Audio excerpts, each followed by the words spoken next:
Assalamualaikum warahmatullahi wabarakatuh. Pada pertemuan pertama ini kita akan membahas tentang konsep media pembelajaran, sumber belajar dan alat peraga dalam pembelajaran. Tujuan pembelajaran itu ada 4. Yang pertama, menjelaskan pengertian media pembelajaran, sumber belajar dan alat peraga dalam pembelajaran. Yang kedua, mengidentifikasi berbagai jenis media pembelajaran dan sumber belajar. Selanjutnya, yang ketiga, memahami prinsip pemilihan dan penggunaan media pembelajaran serta alat peraga yang sesuai. Yang keempat, menerapkan media pembelajaran dan alat peraga dalam pembelajaran sesuai dengan kebutuhan peserta didik. Pengertian dari media pembelajaran. Media pembelajaran adalah segala sesuatu yang digunakan untuk menyampaikan pesan atau informasi dari pendidik kepada peserta didik, sehingga terjadi proses belajar. Media ini juga berbentuk alat, teknologi, bahan ajar atau lingkungan yang dirancang untuk memfasilitasi pembelajaran. Fungsi media pembelajaran. Yang pertama, untuk meningkatkan motivasi belajar. Karena dengan media yang menarik dapat memotivasi peserta didik. Yang kedua, menyederhanakan konsep yang kompleks. Dengan visualisasi atau simulasi, materi sulit akan menjadi lebih mudah dipahami. Yang ketiga, mempercepat proses pembelajaran. Dengan media membantu peserta didik menangkap informasi lebih cepat. Yang keempat, menyesuaikan gaya belajar. Media yang beragam mendukung gaya belajar visual, auditori, dan kinestetik. Jenis-jenis media pembelajaran. Yang pertama, media visual berupa gambar, diagram, grafik, peta, dan poster. Yang kedua, media audio berupa rekaman suara, radio, dan podcast. Kemudian media audio visual berupa video pembelajaran dan film edukasi.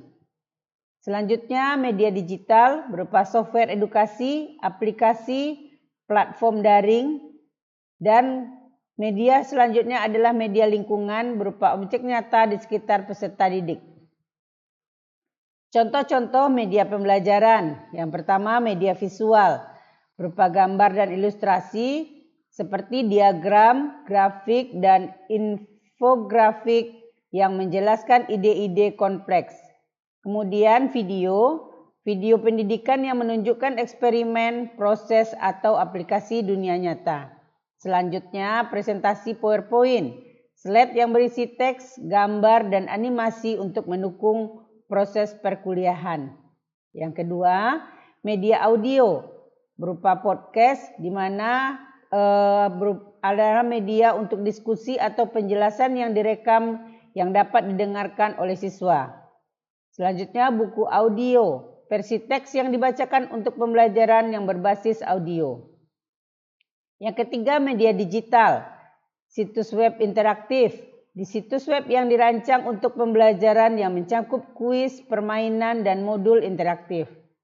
Selanjutnya, perangkat lunak pendidikan berupa aplikasi seperti Edpuzzle atau Kahoot yang mengajak siswa untuk terlibat dalam pengalaman pembelajaran interaktif. Berikutnya adalah e-box dan PDF berupa buku digital atau bahan ajar yang dapat diakses di perangkat.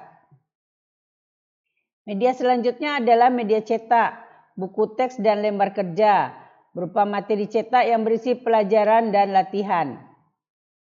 Setelah itu brosur dan selebaran di mana materi-materi edukatif yang singkat dirancang untuk pembelajaran cepat. Media selanjutnya adalah media fisik berupa model di mana objek 3 dimensi atau misalnya model anatomi untuk menggambarkan konsep yang kompleks. Selanjutnya manipulatif berupa barang-barang fisik seperti blok atau ubin yang digunakan untuk pembelajaran langsung dalam mata pelajaran seperti matematika dan sains. Selanjutnya adalah kita mengidentifikasi media dan sumber belajar yang tepat.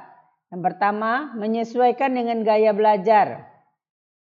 Mengidentifikasi gaya belajar peserta didik apakah berupa gaya belajar visual, auditori, atau kinestetik untuk memilih media yang sesuai dalam proses pembelajaran.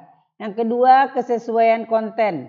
Memilih media dan sumber daya yang paling sesuai dengan materi pelajaran dan kompleksitas topik. Yang ketiga, aksesibilitas memastikan bahwa media dan sumber daya dapat diakses oleh semua peserta didik, termasuk yang memiliki disabilitas. Yang keempat, keterlibatan. Memilih sumber daya yang mendorong pembelajaran aktif, berpikir kritis, dan pemecahan masalah. Pada materi pertama perkuliahan kita ini dapat kita ambil kesimpulan adalah media pembelajaran, sumber belajar dan alat peraga merupakan elemen yang penting dan saling melengkapi dalam mendukung keberhasilan proses belajar mengajar. Media pembelajaran yang digunakan untuk menyampaikan informasi dari pendidik ke peserta didik secara lebih efektif. Jenis media yang umum digunakan meliputi media visual seperti gambar dan grafik, media audio seperti podcast, serta media audio visual seperti video pembelajaran.